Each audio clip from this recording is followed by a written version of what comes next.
Okay, folks, I'm back. Well, we're gonna go over the intel here a little bit. Got this, just pretty worthless. Just telling you, that make sure your Blu-ray player is up to date. Which I've only updated my Blu-ray player once, and everything is played in it, so it doesn't really matter to me. Also have this lovely little thing to win a 42-inch plasma and a Blu-ray player. I have a 42-inch plasma and a Blu-ray player, and while entering this will be nice and having an extra television in here, which I keep my television in the back room, my bedroom, because I have a fold-out bed which turns into a couch, so I kind of have the theatrical experience going in there.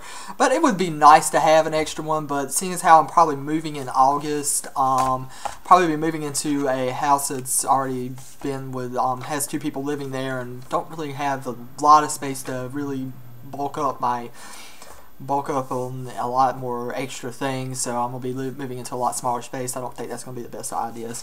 But we will go over this as well. I have the Game of Thrones collectibles, which I am a pack rat, and I would love some of these things. Actually, would I mind having a little desktop version of the Iron Throne? That would be pretty freaking awesome. And then we have some t-shirts. Actually, the t-shirts are pretty cool. I would like the House of Stark one with Winter is Coming there shown in the middle. That's pretty awesome. Actually, they're all pretty awesome, but I'm kind of a black t-shirt guy, which I'm wearing a gray shirt today. Go ahead and show that off. My Thin Lizzy Jailbreak shirt. I always thought Neil Adams drew this, but apparently it was not. Don't quote me on the name of the artist. Anybody out there who knows the name of the artist, go ahead and tell me, because I actually have the album and I could probably go look at it right now, but we're running on time, so I'm not going to do that right now. Also has some jewelry and stuff. Actually, it's pretty cool. I wouldn't mind having something just to wear like that. I actually never did get that the ring, one ring to rule them all. The Lord of the Rings, Lord of the Rings ring that came when they were putting out the box set. Poor baby. I think you can still find it pretty easy, but I just have never picked it up. You have the original soundtrack, which I love the music on this show, so that would be something I actually wouldn't mind having. Actually going out on Blu-ray Adventure today. I might actually look for that today and see if anybody has it, and some mugs. It's pretty cool to drink some milk out of it and stuff. Actually, and they show right here, which I didn't notice when I was showing it off, the Iron Throne paperweight. This would be pretty cool to have. Next up, though, this is the this is where you this is what you've really been waiting for right here, the episode guide, which actually folds out, shows you a little bit of each episode. Not really going to read over them. If you want to pause it and look at these, actually, let me stop it and give you a nice little look at it. Also, on the back here, it's got some of the exclusives and everything, which I will actually go over those towards the end of this video. Actually, he sounds a lot better. I'm hoping the cat is starting to feel better. But anyways, hey buddy. Might come for visits. We're going to go ahead and show you the innards of this. Yes, if you can see a little kitty cat head. Say hello, everyone. He's purring. Hey. Okay. The House Stark. You got a little overview of the main characters throughout the House Stark, and then the Stark household, which is just some of the peripheral characters that are around in the Stark Kingdom. My goodness, buddy, you might have to go. I can't do this video with you crying right here. But we're going to go ahead and show you the next part, which is the House Lannister. Yes, the Lannister house is a very interesting group of people. Tyrion Lannister especially is probably my favorites. We have Cersei, yes, Baratheon, yes, and Jaime Lannister. Ooh, yeah, there's a lot going on in that. There, you will probably loathe both of them. Actually, Joffrey, you will probably really loathe as well. But yeah, this is a whole group of them, and the House Aaron, that's another group of people. Just more stuff. I really shouldn't be going way too deep into this because I could talk forever, and I stumble way too much when I talk about stuff sometimes because really I'm doing this on the fly.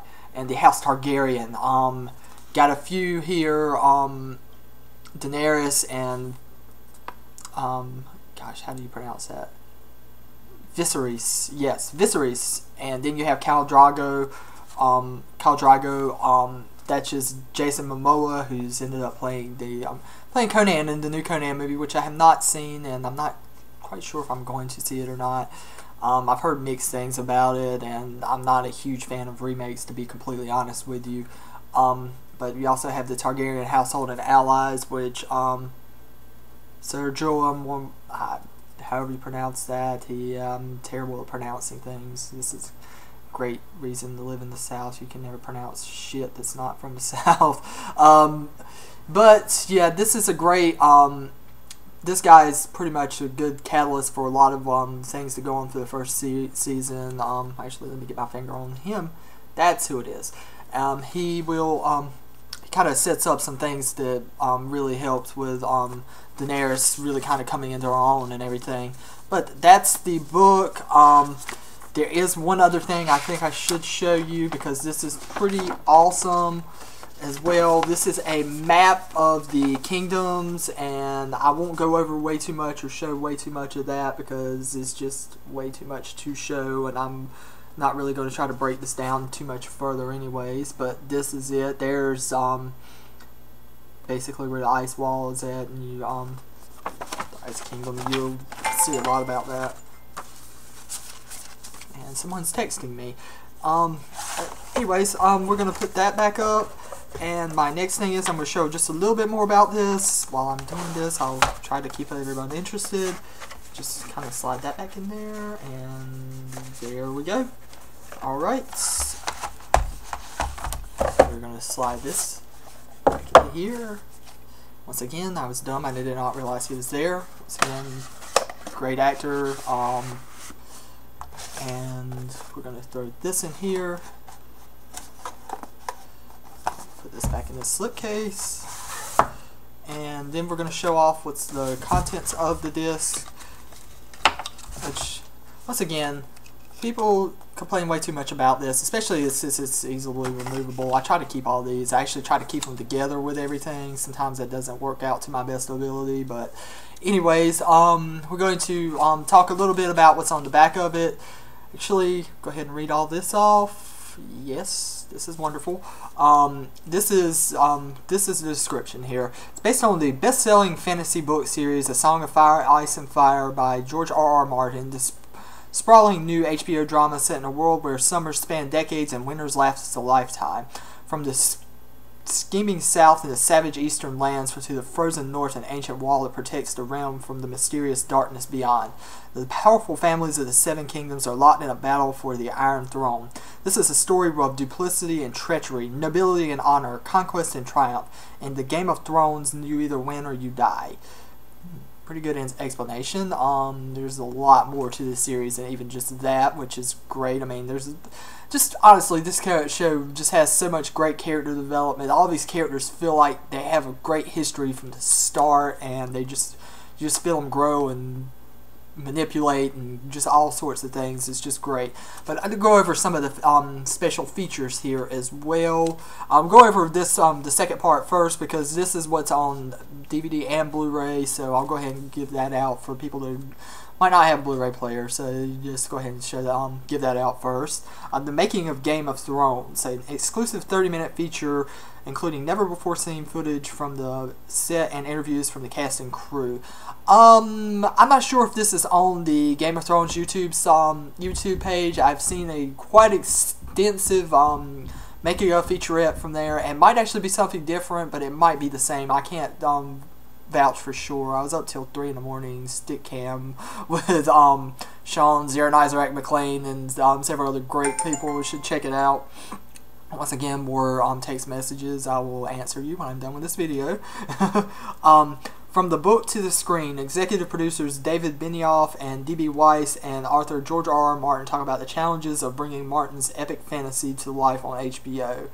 That might be what I saw on YouTube, but actually, I don't know if this is or not. But anyways, actually going to check some of this out tomorrow. I've got some things planned in the plans for today, which are probably going to hold me off from checking out too much. Might be at a friend's house though, who might watch a little bit of it. So. Might actually work out to my best ability. I do plan on doing another video tomorrow, and I might have to go back and reshoot my collection video because I actually do not I actually did not break it up into parts that are easy to digest for YouTube's sake. So I might actually have to come back and break that up a little bit, reshoot it. Try not to stutter as much as well. Also, just want to make a quick little note here. George R.R. Martin met him at a science fiction book convention of some sort in Raleigh back in 2008, I believe. I think the deal with HBO just got signed, and they were talking about, you know, scouting for locations and stuff. He's actually a pretty cool dude. It was really nice meeting him. He was talking about in the process of writing a 5th book, and they were scouting locations for the series and stuff. So I think had his plate pretty full, but it was cool to actually get to meet him. We'll go over to the next part. The Night's Watch, an in-depth look at the unique order of men who patrol and protect the 700-foot ice wall. Creating the show open, which actually is a really cool opening sequence. You should check that out too. An inside look at the creation of Emmy-winning opening title sequence for Game of Thrones. Did not realize the Emmy, they won an Emmy for that, but that's pretty cool that they did. Audio commentary, 7 audio commentaries with cast and crew, including David Benioff, D.B. Weiss, George R.R. Martin, Emilia Clarke, Peter Dinklage, who is Tyrion Lannister, which, yeah, I could go on and on about that, Kit Hartigan, and more. And then we have the Creating the Dothraki language. Dothraki, just saying that's awesome. And character profiles. This is all going to be on the Blu-ray and DVD version, so it's pretty cool to have. So just pretty cool to show that off to everyone. Next, we have the complete guide to Westeros, which is this is going to be the Blu-ray exclusive features, an interactive compendium of noble houses and lands featured in Season 1, plus 24 exclusive histories of the 7 kingdoms as told by the characters themselves. Anatomy of an episode, an in-episode experience that explores the creative minds and colossal efforts behind Episode 6, A Golden Crown. Actually, I had to check that out. Might have to check that out tonight when I get back, which I'm probably not going to be back till about 2 in the morning, so probably will crash out. An in-episode guide, an in-feature resource that provides background information about on-screen characters, locations, and relevant histories while each episode plays. Hidden Dragon Eggs. Wow, that kind of, well, we won't get too far into why they're talking about dragon eggs, but anyways, find the hidden dragon eggs to uncover even more never-before-seen content. That's pretty much everything that's up here. It's a pretty good list of extras, but not really too not as extensive as some. Actually, Boardwalk Empire probably has this beat with extras, which I've watched all of them Season 1 of Boardwalk Empire, but I have not gotten into the extras yet on that. It's one of the shows that kind of sucked me in through the whole thing. It's highly recommended if you can find it. I picked it up the first week just so I could get it on sale. But let's also I'm gonna go over just the specifications a little bit. It's DTS Master HD audio for the audio, which is just from the reviews on Blu-ray.com, the High Def Digest, and other sites. They've really saying this the audio is just spectacular. It is presented in 1080p high definition, 16:9, 1.78 to 1 aspect ratio, which means it's going to cover your entire screen. There will be no black bars at all. Most television shows are filmed in that aspect ratio, so they can fill the entire screen when you're watching them nowadays. If you have a standard def television, they more than likely will give you black bars, so just to let you know. Approximate running time is 600 minutes. 600 minutes. Yes, sorry, that's a lot of watching there. Let me see. They do not quite tell me the they're not telling me the codec or encode or anything like that, so that's going to be it for that. But anyways, that is pretty much it. Here we go. We'll remove this and just show one more little show off of this. It's the complete first season of Game of Thrones. I highly recommend it. And for me today, this is going to be it. I'm going to try to see if I can upload my collection video tomorrow and hopefully have some more to show you then. So until then, that's been it for me. Hope you guys enjoy this. Thanks a lot.